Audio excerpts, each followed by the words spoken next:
Dear students, on behalf of Dr. Bapuji Salunki Institute of Engineering and Technology, I welcome you all in this e-learning platform. Last lecture we discussed about the various properties that any type of a material have. In brief, we seen the properties like ductility, malleability, brittleness, creep property, toughness, hardness, and so on. So variety of properties along with the definition and engineering applications or the name of the materials also we see in each and every property of the material. So this is about the revision. Okay, after the properties of the material, the next point that we have to learn is about the elastic constants. So here before, that is in the chapter number 2 already we cover these elastic constants.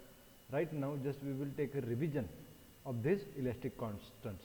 So as we know, for different types of stresses and strain, there are different types of elastic constants are available. So what are these constants? So keep in mind there are three types of stress and there are three types of strains. So for each and every couple of stress and equivalent or corresponding strain, there is a one constant.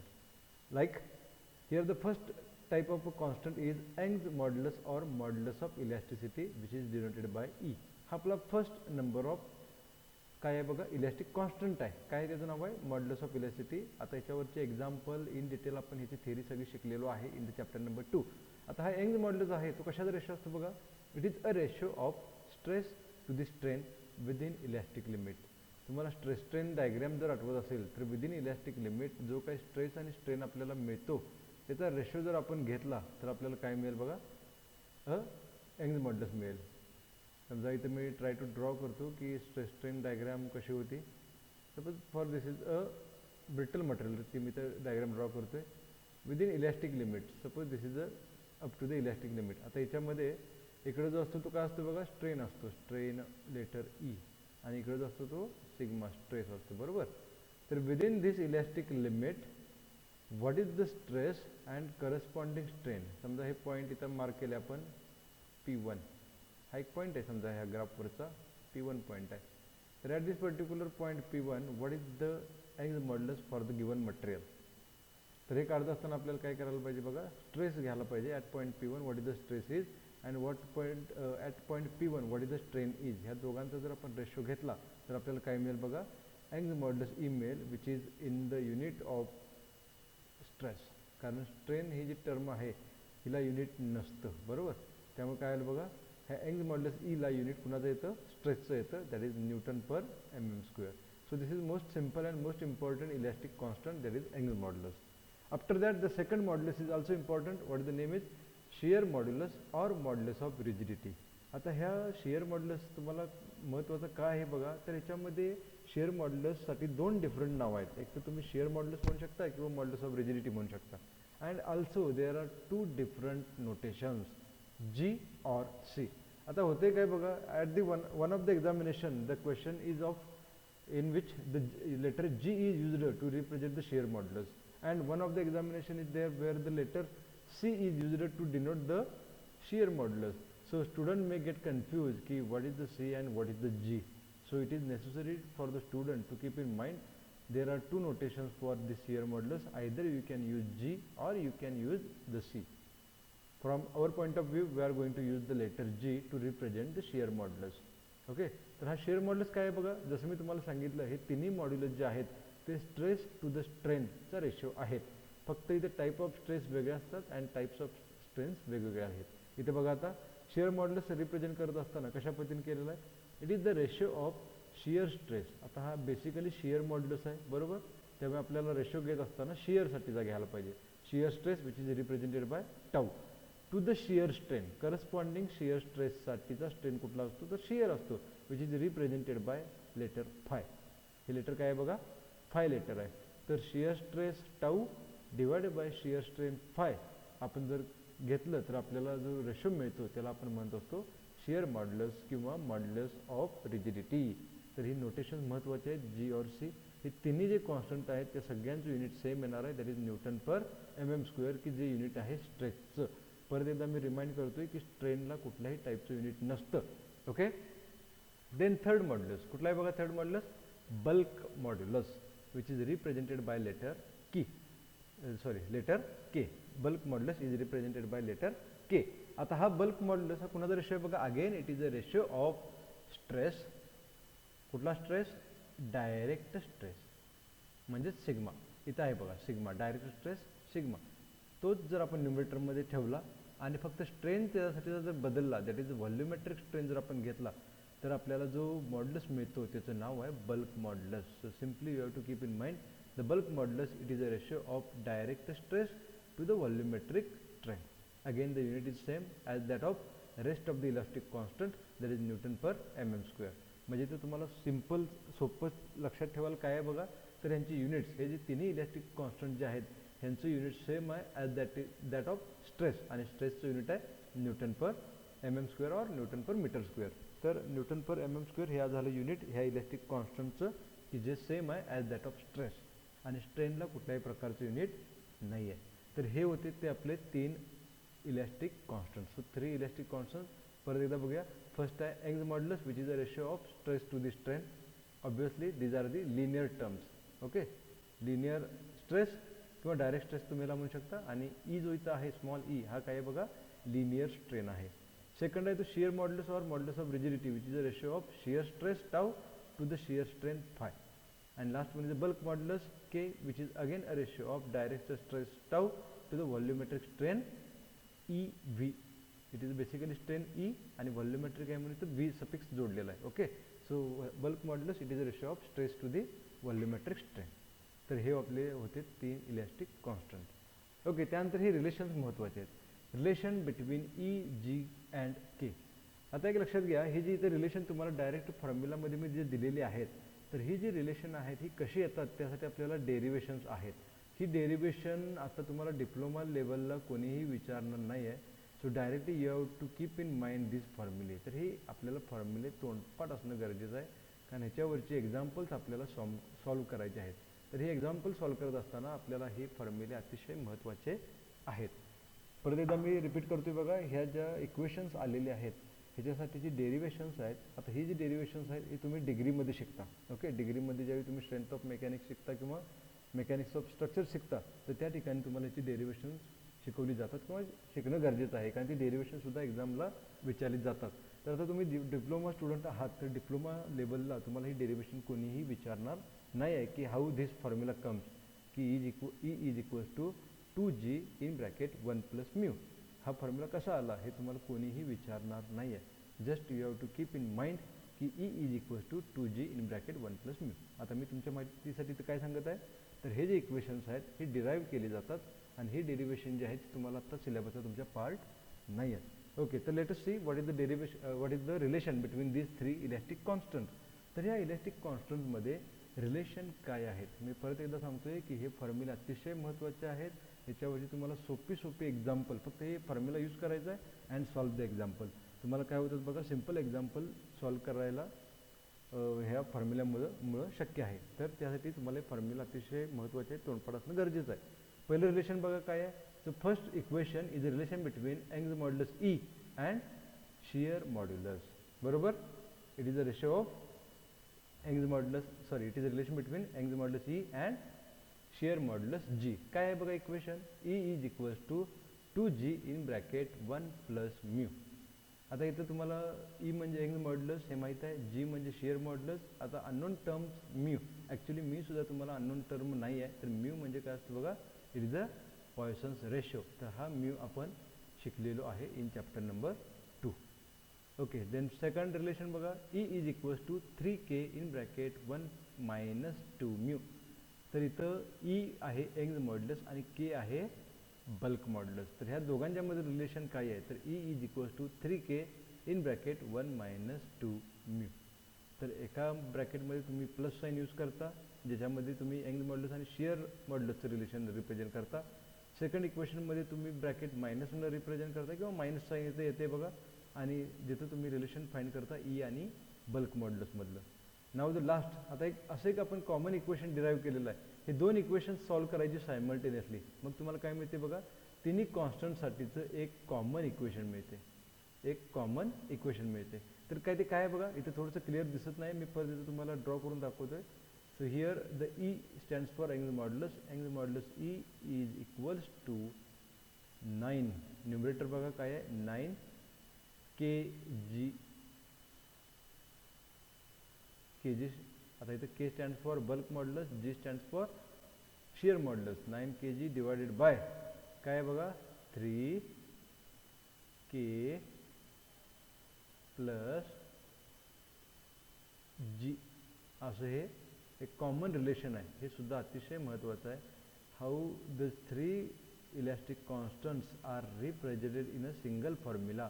तर तो formula काय आहे बघा, E is equals to 9 kg divided by 3k plus g. तर हे फॉर्म्युले तुम्हाला माहीत असणं अतिशय गरजेचं आहे, कारण ह्याच्यावरती तुम्हाला व्हरायटी ऑफ प्रॉब्लेम्स आहेत आणि ते आपण बघणार आहे. ज्यावेळी आपण एक्झाम्पल सॉल्व्ह करू त्यावेळी आपण बघणार आहे. आता फक्त तुम्ही एवढं लक्षात ठेवा की हे 3 इक्वेशन्स तुम्हाला माहीत असणं गरजेचं आहे. आणि प्रत्येक ह्याच्यामध्ये जी टर्म आहे, तर ई म्हणजे काय, जी म्हणजे काय, अँड के मीन्स व्हॉट, तर ह्या सगळ्या टर्म्स तुम्हाला इथं मी एक्सप्लेन केलेल्या आहेत. ओके, आता ह्या स्लाईडपासून पुढे आपण 3 टाईप्स ऑफ स्ट्रेस सिस्टीम बघणार आहे. तर पहिली टाईपची जी स्ट्रेस सिस्टीम आहे तिचं नाव आहे युनिॲक्सियल स्ट्रेस सिस्टीम. युनिॲक्सियल नंतर असणार आहे ती बायॲक्सियल असणार आहे, आणि बायॲक्सियल नंतर जी असणार आहे ती ट्रायॲक्सियल. तर इथं according to the number of axis available the systems are categorize into uniaxial, biaxial and triaxial. तर आता इथं जे तुम्हाला आपण जी पहिली केस जी बघणार आहे ती कुठली आहे बघा, युनिॲक्सियल स्ट्रेस सिस्टीम. युनिॲक्सियल स्ट्रेसेस. आता हे नेमकं युनिॲक्सियल हे नाव का आलं हे पहिलं समजून घ्या. Suppose this is an body, ही एक बॉडी आहे आणि ह्या बॉडीला समजा आपण इलॉंगेट केली by X direction only, by X direction only. X direction म्हणजे कुठली आहे बघा, हॉरिझॉन्टल डायरेक्शन आहे, कळते का. By applying the force P. Okay, applied force is here P. तर ह्या because of this force P the body experiences a change in length as well as because of this force here a stress is also induced, but this stress is along x direction only. That is why here it is represented as sigma x, कारण applied load हा only x direction ला आहे. So because of this the stress available in the body is along x direction only. काय म्हणते बघा, मी लक्ष देऊन ऐका. तर बॉडी फक्त एकाच डायरेक्शनने स्ट्रेच झालेले आहे because the force available on the body is only single direction. तर because of this single direction force there is a single direction stress is produce inside the body. That is why it is the uniaxial stress. काय म्हणते आपण बघा, consider a rectangular bar subjected to force P X along X axis. इथं P X हा force आहे along X axis. तर because of this P x force the stress induced in the body और in the rod और बार, rectangular बार काय असणार आहे बघा, सिग्मा एक्स असणार आहे. along x axis is as shown in figure. let काय असणार आहे बघा याच्यामध्ये, आता सिग्मा एक्स हे सगळं नोटेशन महत्त्वाचं आहे. पुढच्या केसेस तुम्हाला समजण्यासाठी ही फर्स्ट केस समजणं अतिशय गरजेचं आहे. Sigma X is equals to stress in x direction. बरोबर, सिग्मा आपण स्ट्रेस म्हणत असतोय, X stands for X direction.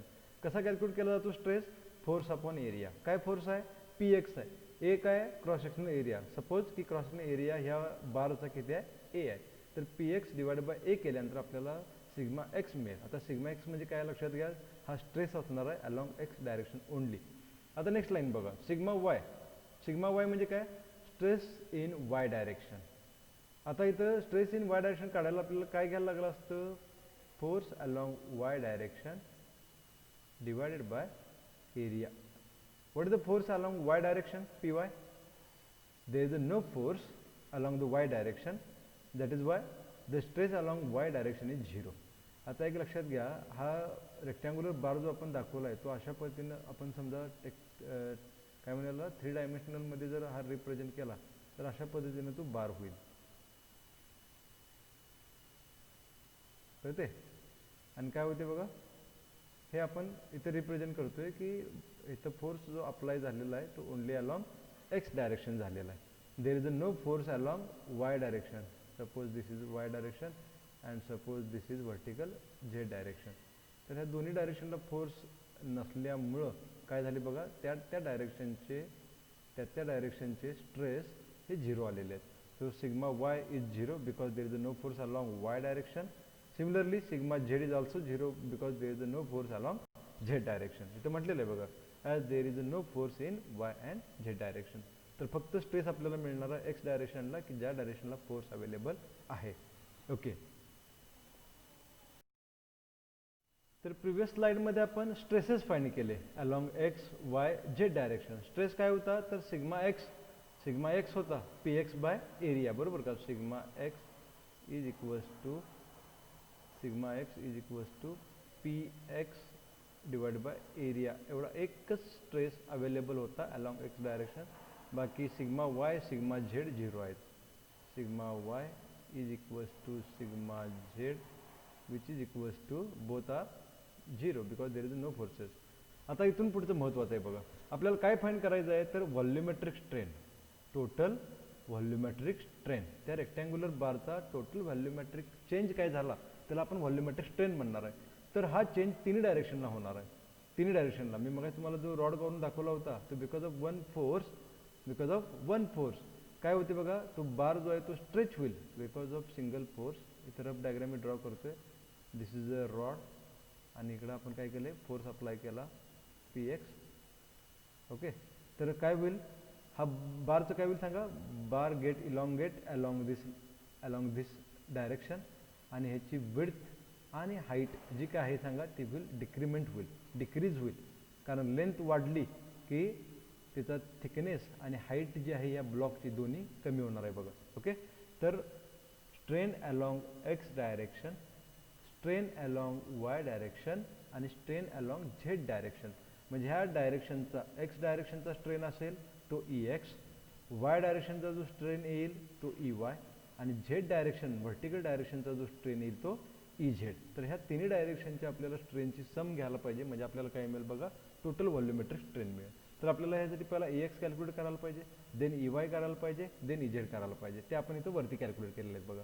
तर ई एक्स म्हणजे काय, स्ट्रेन इन एक्स डायरेक्शन. तर तुम्हाला एक सिंपल रिलेशन माहीत आहे काय आहे बघा, तर यंग्स मॉड्युलस ई हा कशाचा रेशो असतो, आपण मगाच्या स्लाइडमध्ये बघितलेला आहे, सिग्मा अपॉन ई, बरोबर. सिग्मा अपॉन ई ह्याच्यावरच काय केलं आपण, रिलेशन रिराईट केलं की स्ट्रेन इकडे नेला तर हा ई काय होईल बघा खाली येईल. म्हणजेच हे आपल्याला इक्वेशन तिथं मिळेल, sigma x divided by capital E. तर हा झाला एक्स डायरेक्शनचा strain, sigma x divided by E. Sigma X म्हणजे काय आहे परत, सिग्मा एक्स म्हणजेच पी एक्स बाय ए आहे. गेटिंग. तर अशा पद्धतीने तुम्हाला स्ट्रेन कॅल्क्युलेट करता येईल अलॉंग एक्स डायरेक्शन. आता आपल्याला सिग्मा वाय ई वाय काढायचं आहे, स्ट्रेन अलॉंग वाय डायरेक्शन. तर आपल्याला सिंपल फॉर्म्युला माहीत आहे की यंग्स मॉड्युलस ई ज्याला यंग्स मॉड्युलस आपण म्यूने रिप्रेझेंट करतोय. तर हा काय असतो बघा, ई लॅटरल ज्याला आपण ई वाय म्हणूया डिवायडेड बाय ई लिनियर ज्याला आपण ई एक्स म्हणूया. तर ह्या रिलेशन आपल्याला पॉइसन्स रेशिओ म्यू काढता येत असतो. त्याच्यावरून इक्वेशन रिराईट केली बघा. तर E Y is equals to mu into E x. हे इक्वेशन मी कसं लिहू शकतो परत बघा, E Y is equals to mu into E x. Getting. तर म्यू इंटू ई एक्स इथं लिहिले का, mu into E x, E Y is equals to mu into E x. आता तुमच्या मनामध्ये क्वेश्चन असेल की सर इथं मायनस का दाखवले. मी तुम्हाला इथं म्हटलं की या डायग्राममध्ये रॉडची लेंथ वाढणार आहे अलॉंग एक्स डायरेक्शन आणि जिथे इन्क्रीमेंट आहे त्याला प्लस कन्सिडर करायचं आहे. ते इन्क्रीमेंट आहे म्हणजे प्लस साईन आहे जे हिडन आहे, बरोबर का. बट अलॉंग वाय आणि अलॉंग झेड डायरेक्शन काय होणार आहे सांगा, there is a decrement in the dimension. Y डायरेक्शनला आणि झेड डायरेक्शनला या रॉडचे जे काही डायमेन्शन असतील, ह्याला जर आपण विड्थ म्हटलं आणि ह्याला जर आपण हाईट म्हटली तर ह्या दोन्ही गोष्टी कशा होईल सांगा, रिड्यूस होतील, कमी होतील. म्हणून इथं साईन काय घेतलेला आहे, मायनस, निगेटिव्ह घेतलेला आहे. ओके, तर this negative sign indicates what, decrement in the dimension or reduction in the dimension. हे लक्षात घ्या. म्हणून काय केलं बघा, next step, E Y is equals to mu into X, minus sign दिला, डिक्रीमेंट इन द डायरेक्शन आहे, म्यू इंटू ई एक्स. आता ई एक्स आपण कॅल्क्युलेट केलेला आहे वरच्या स्टेपमध्ये. तर ई एक्स काय आहे, सिग्मा एक्स अपॉन ई. म्हणजे आपल्याला ई वाय मिळाला की स्ट्रेन अलॉंग वाय डायरेक्शन काय असणार आहे, minus mu into sigma x divided by E. Similarly strain along Z direction, इथं वाय नाही, इथं चुकून वाय झाले, इथं काय असायला पाहिजे बघा, Z direction. Strain in Z direction काय असणार आहे सांगा, परत same relation mu into E x minus काय आले तर झेड डायरेक्शन म्हणजे व्हर्टिकल डायरेक्शन आहे तिथं सुद्धा डिक्रीमेंट होणार आहे आणि जिथं डिक्रीमेंट असेल तिथं आपण मायनस साईनचा यूज करायचा आहे mu into E X is equals to परत रिराईट केलं इक्वेशन म्यू इंटू ई एक्सची व्हॅल्यू आपण पहिल्यांदा फाइंड करून घेतलेलं आहे ती पुटअप केली तर दोन्ही ठिकाणी आपल्याला सेम येते बघा strain along Y direction is equals to strain along Z direction is equals to mu into sigma X into sigma x divided by E फक्त इथे निगेटिव्ह साईन लक्षात ठेवा ही डिक्रीमेंट इन द डायमेन्शनसाठी निगेटिव्ह साईन आहे आता या तिन्ही व्हॅल्यू आपल्याला एकदा मिळाल्या की काय करायचं आपल्या ह्या इक्वेशनमध्ये पुट करायच्या व्हॉल्युमेट्रिक स्ट्रेनच्या तर volumetric strain is equals to E X plus E Y plus E Z काय करूया आपण ई एक्सची व्हॅल्यू पुट केली किती आहे बघा sigma x divided by E इथं आहे का sigma x divided by E he value आपण पुट केली ई एक्समध्ये नेक्स्ट ई वायची व्हॅल्यू किती आहे minus mu sigma x divided by E इथं पुट केली बघा minus mu into sigma x याला ब्रॅकेट टाकूया आपण म्हटलं तर ओके मायनस ई झेड सुद्धा सेम व्हॅल्यू आहे mu into sigma x divided by E आता काय करूया सिग्मा एक्स बाय ई तिन्ही टर्ममध्ये कॉमन आहे तर काय केलं बघा ते आपण कॉमन बाहेर काढलं sigma x divided by E मग काय राहिलं ह्या सगळ्यांच्या मधनं sigma x divided by E ही टर्म जर आपण बाहेर काढली तर काय राहते बघा पहिल्या ह्या टर्ममधनं ही सगळी टर्म निघल्यामुळे तो 1 राहिला मायनस या दुसऱ्या ब्रॅकेटमधनं ही टर्म गेल्यामुळे काय राहिलं ओनली म्यू तिसऱ्या ब्रॅकेटमधून ही टर्म कॉमन म्हणून बाहेर गेल्यामुळे काय राहिलं परत म्यू राहिलं तर 1 मायनस म्यू आता या 2 मायनस म्यूचं काय होईल इथं 2 म्यू होईल म्हणजे sigma x divided by E inside the bracket 1 minus 2 mu ह्या रिलेशनचा यूज करून तुम्ही व्हॉल्युमेट्रिक स्ट्रेन कॅल्क्युलेट करू शकता when the system is of uniaxial stress system तर हे सगळं आपण करण्यामागचं कारण काय आहे तर व्हॉल्युमेट्रिक स्ट्रेन कॅल्क्युलेट करायचं आपण फॉर्म्युला फाइंड करायला लागलो आहे समजा फोर्स एक्स डायरेक्शनला प्रेझेंट असेल तर त्या ठिकाणी आपल्याला स्ट्रेससुद्धा एक्सच डायरेक्शनला अवेलेबल असणार आहे but strain available all 3 dimensions strain जो आहे E x E Y E Z हा तिन्ही डायमेन्शनला आपल्याला ऑब्झर्व होईल आणि हे कसं कॅल्क्युलेट करायचं आहे त्यासाठीच आपल्याला यूज ऑफ पॉयसन्स रेशो करायचा आहे आणि पॉयसन्स रेशोच्या फॉर्ममध्ये तुम्हाला व्हॉल्युमेट्रिक स्ट्रेनचा एक फॉर्म्युला मिळतो E v is equals to sigma x divided by E inside the bracket 1 minus 2 mu आता हे तुम्हाला रिलेशन पार्टच करायचे आहेत कारण ह्याच्यावरचे आपल्याला एक्झाम्पल सॉल्व करायचे आहेत तर volumetric strain is equals to sigma x divided by E inside the bracket 1 minus 2 mu तर हे होतं derivation for volumetric strain when the stress system is a uniaxial म्हणजेच ओनली 1 डायरेक्शनल स्ट्रेस सिस्टीम आता जे ह्याच्या पुढे आपण बघणार आहे ते बाय ॲक्सियल बघणार आहे तर बाय ॲक्सियलमध्ये काय येतं चेंज तुम्हाला मी सांगतो तर हाच फॉर्म्युला येतो but change is what sigma X plus sigma Y divided by E inside the bracket 1 minus 2 mu असाच फॉर्म्युला आपल्याला मिळतो स्लाइट चेंज होतो या फॉर्म्युल्यामध्ये सिग्मा एक्सच्या अलॉंग इथं आपल्याला ॲडिशन करायला लागते सिग्मा वायची sigma X plus sigma Y divided by E and multiply by 1 minus 2 mu असा आपल्याला फॉर्म्युला मिळणार आहे कुठं बायॲक्सियल स्ट्रेस सिस्टीमला त्यानंतर आपण बघणार आहे ट्रायॲक्सियल स्ट्रेस सिस्टीम तिथं काय होईल चेंज इन द फॉर्म्युला इथं परत 1 more term is added that is sigma z and rest of the terms are remains same so let us see one by one okay so without wasting so much time second axial सिस्टीमला आपण जाऊया that is the name is biaxial stress system biaxial stresses तर मगाची जर तुम्हाला diagram किंवा figure concept जर चांगल्या पद्धतीने समजली असेल तर this is very easy to understand आता आपण बायॲक्सियल बघणार आहे त्यामुळे आता 2 ॲक्सिसला स्ट्रेस अवेलेबल असणार आहे इथे दाखवलेलं आहे बघा along X direction because of force P x the stress developed is a sigma x along the Y direction because of force P Y there is a stress sigma y is induced along y direction so that is why this system is called as a biaxial तर इथे 2 डायरेक्शनला आहेत हे लक्षात घ्या okay consider a rectangular bar subjected to forces px and py along x and y axis as shown in figure and because of this what is the stress sigma x sigma y sigma x सांगा similar as the previous case stress in x direction force divided by area force along x direction divided by cross sectional area sigma y stress in y direction force along y direction divided by area okay and what is the sigma z stress in z direction. So because of there is no force along z direction, this sigma z is a 0. आता next ह्याच्यामध्ये नंतर आपण काय calculate करणार आहे बघा, तर volumetric strain which is again a sum of Ex plus Ey plus Ez. Okay, तर इथे आता आपल्याला काय करायचं आहे बघा, तर Ev फाइंड करायचं आहे by using this relation Ex plus Ey plus Ez. आता काय होते बघा, जेव्हा आपण Ex फाइंड करणार आहे स्ट्रेन इन एक्स डायरेक्शन, मगाच्या केसमध्ये काय झालेलं बघा, only strain due to only one force Px. पण आता इथं आपल्याला काय झालेलं आहे, there are two forces that is Px and Py. तर पहिल्या फोर्समुळे झालेलं चेंज इन डायमेन्शन किंवा चेंज इन स्ट्रेन आणि सेकंड फोर्समुळे झालेला चेंज इन स्ट्रेन. तर असे दोन्ही आपल्याला कन्सिडर करायला पाहिजेत for calculating each and every type of strain. आता पहिलं मी तुम्हाला एक्सप्लेन करतोय की पहिला कसा स्ट्रेन फाइंड केला बघा अलॉंग एक्स डायरेक्शन. तर Ex that is strain in x direction. आता एक्स डायरेक्शनचा स्ट्रेन काढत असताना दोन फोर्सेस आपल्याला कन्सिडर करायचे आहेत, कुठला, Px आणि Py, कारण आपण आता बघतोय बायएक्सियल स्ट्रेस सिस्टीम. तर पहिला फोर्स आहे तो लिनियर आहे, हॉरिझॉन्टल आहे. तर ह्या हॉरिझॉन्टल फोर्समुळं एक्स डायरेक्शनला काय होणार आहे, तर लिनियरच स्ट्रेन तिथे मिळणार आहे. समजा मी परत जर रॉडची डायग्राम ड्रॉ केली, रफ डायग्राम, काय होते बघा, ह्या डायरेक्शनला आपण एक्स म्हणतोय, horizontal direction, and this is a Y direction. Okay, आता हे दोन्ही साईडला फोर्सेस प्रेझेंट आहेत, अलॉंग एक्स सुद्धा आहे, अलॉंग वाय सुद्धा आहे. याला मी म्हणतोय Px, याला मी म्हणतोय Py. ओके, आता काय व्हायला लागले बघा, आपण एक्स डायरेक्शनचा स्ट्रेन कॅल्क्युलेट करायला लागलोय, त्यावेळी आपल्याला हे दोन्ही फोर्सेस कन्सिडर करायला पाहिजेत. पहिला फोर्स आहे तो Px आहे, एक्स डायरेक्शन आणि Px सेम आहे, बरोबर. Px force is available along X direction. त्यामुळे ह्या Px फोर्समुळे हा जो रॉड आहे तो अलॉंग एक्स डायरेक्शनला काय होईल, इलॉंगेट होईल. म्हणजे त्याचं जे असणार आहे तो स्ट्रेन जो असणार आहे तो लिनियर असणार आहे.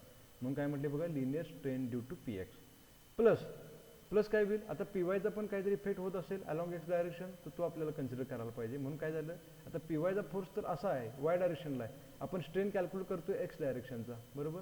हॉरिझॉन्टल डायरेक्शनचा आपण स्ट्रेन फाइंड करतोय, but the force is of Y direction, Py फोर्सनं काय होईल, तर तोनं जो स्ट्रेन केलेला असणार आहे तो लॅटरल असणार आहे. कारण का, तर फोर्स आहे वाय डायरेक्शनला आणि स्ट्रेन आपण कॅल्क्युलेट करतो एक्स डायरेक्शनचा. म्हणजे ही एक्स डायरेक्शन अशी आहे हॉरिझॉन्टल आणि वाय आहे ती याला परपॅन्डिक्युलर आहे, बरोबर का. तर अशा केसमध्ये जो स्ट्रेन तयार होतो तो असतो लॅटरल. लिनियर कधी असतो, लॅटरल कधी असतो, हे लक्षात घ्या. लिनियर कधी असतो, ज्यावेळी फोर्सची डायरेक्शन आणि आपल्या स्ट्रेनची डायरेक्शन जर एकच असेल त्यावेळी लिनियर, जर अपोजिट डायरेक्शन असतील तर लॅटरल. आता लिनियर स्ट्रेन आपण कसं कॅल्क्युलेट करतो, मगाच्या केसमध्ये बघितलं, sigma x divided by E ने कॅल्क्युलेट करतो.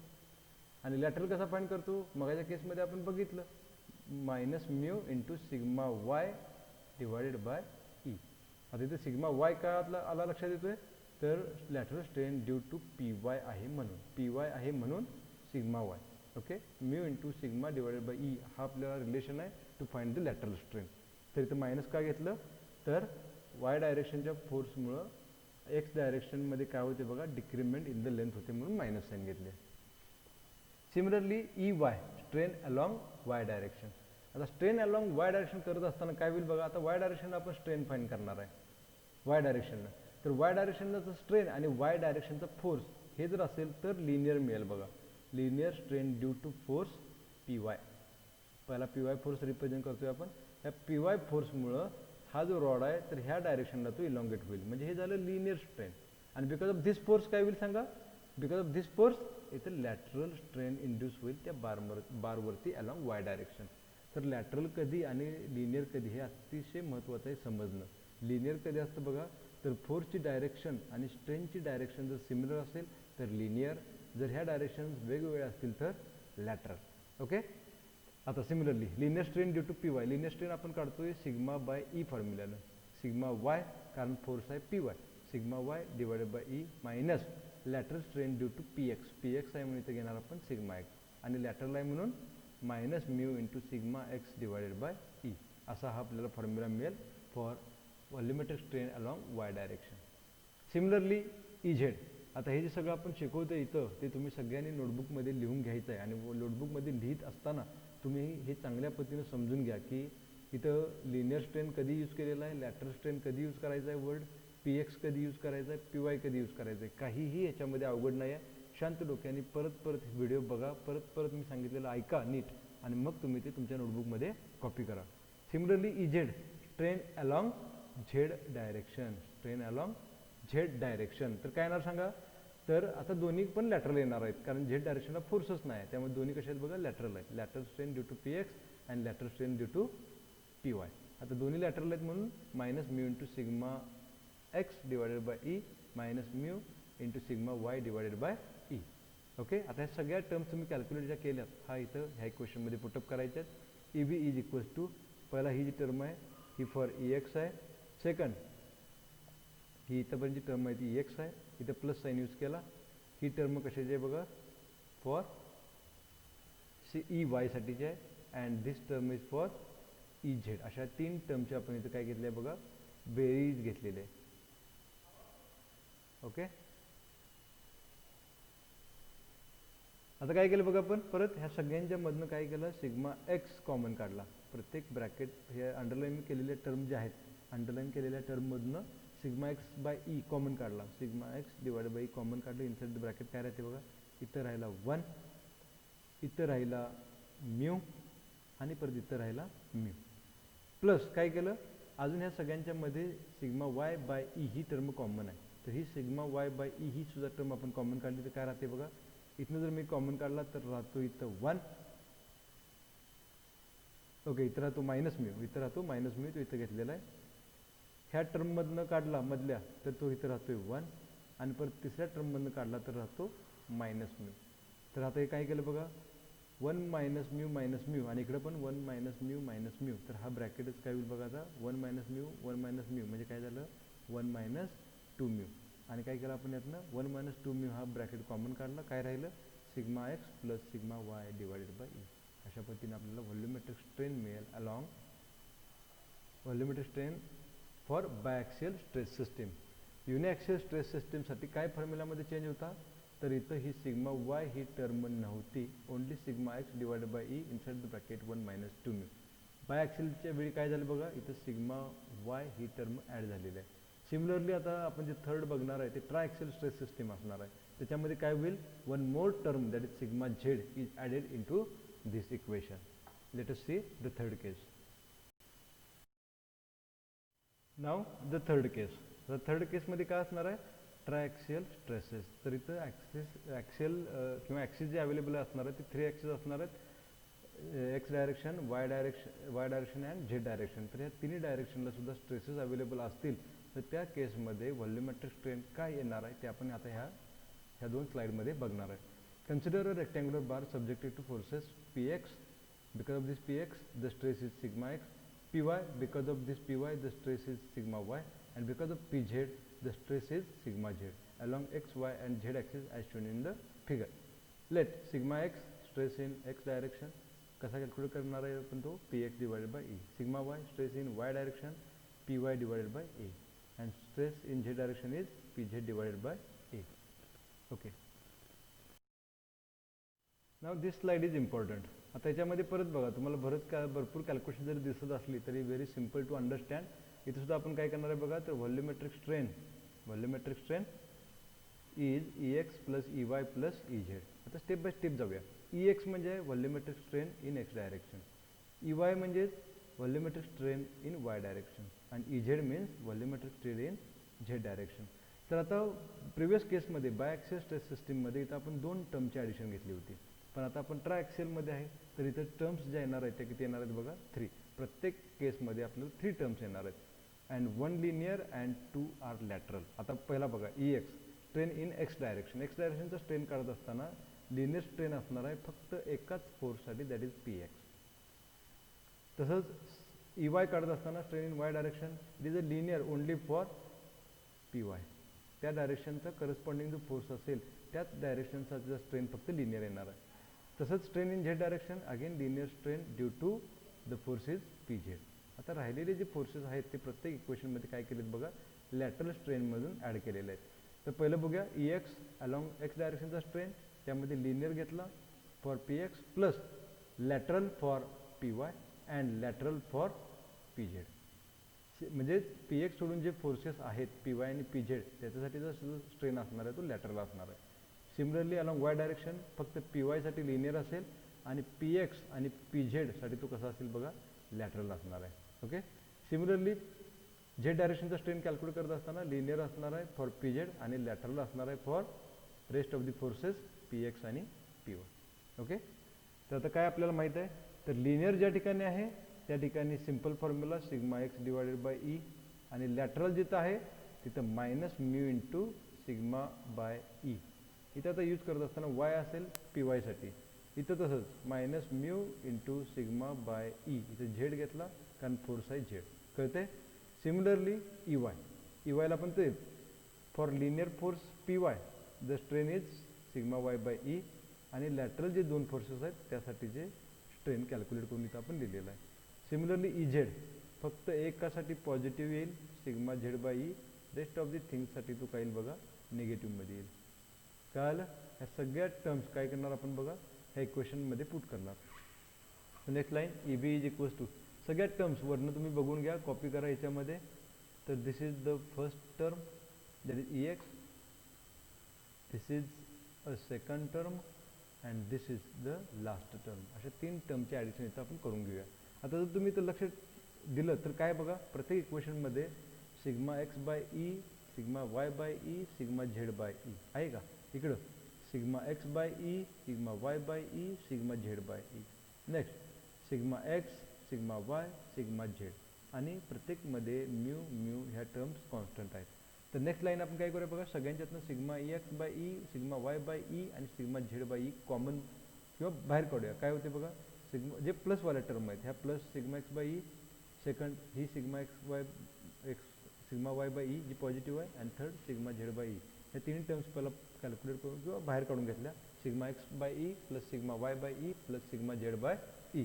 त्यानंतर काय झालं, हे काय राहिलं सांगा, हे म्यू हे म्यू काय झालं ते minus 2 mu. Okay, multiply by sigma x by E कुठनं असेल आता हे minus mu sigma x by E इकडे बघा and -2 mu sigma Y by E and -2 mu for sigma Z by E. म्हणजे प्रत्येक सिग्मा बाय ईसाठी -2 म्यू ही टर्म आलेली आहे. सिमिलरली सिग्मा वाय बाय ईसाठी -2 mu, similarly sigma Z by ईसाठी -2 म्यू. असे प्रत्येक सिग्मा बाय ई टर्मसाठी -2 म्यू हा मल्टिप्लाइंग फॅक्टर इथं येतोय. त्यानंतर अगेन नेक्स्ट स्टेप काय करूया आपण बघा ह्या सगळ्यांच्यातनं परत काय कॉमन निघेल तर सिग्मा एक्स बाय ई ही टर्म आता आपण कॉमन काढली. Sigma x by E plus sigma Y by E आणि सिग्मा झेड बाय ई. ह्याच्यासाठी जर आपण एक ब्रॅकेट यूज केला तर आतमध्ये काय राहील 1 - 2 म्यू. आता ह्या सगळ्यांचा डिनॉमिनेटर सेम आहे म्हणून आपण इथे you can represent it by single E. तर sigma X plus sigma Y plus sigma Z divided by E into multiply by 1 - 2 mu gives you the volumetric strain for triaxial stress system. आता हे derivation again तुम्हाला कोणीही विचारणार नाही आहेत, but हे last फॉर्म्युले जे आहेत हे आपल्याला महत्त्वाचे आहेत व्हाईल सॉल्विंग द प्रॉब्लेम. आणि हे जे बेसिक आहेत काय लिनियर स्ट्रेन कसा कॅल्क्युलेट करायचा आणि लॅटरल स्ट्रेन कसा कॅल्क्युलेट करायचा हे फॉर्म्युले तुम्हाला किंवा ही जी बेसिक कन्सेप्ट आहे ही समजणं गरजेचं आहे while solving the example based on this uniaxial biaxial and triaxial stress systems for a bar. तर तुम्हाला ह्या व्हिडिओमध्ये काही डाऊट असेल तर तुम्ही काय करायला पाहिजे बघा, पहिला एक तर हे आजच्या लेक्चरमध्ये जे आपण सगळं घेतलं आहे हे सगळं तुम्ही नोटबुकमध्ये कॉपी करा. कॉपी करून घेतलेलं 2-3 वेळेला स्वतः वाचून बघा, सॉल्व करून बघा आणि तुम्हाला चांगल्या पद्धतीने ते समजायला पाहिजे. नाही समजलं you can feel free to call me at any time. Okay, आजच्या लेक्चरला आपण इथं थांबतो आहे. Thank you very much.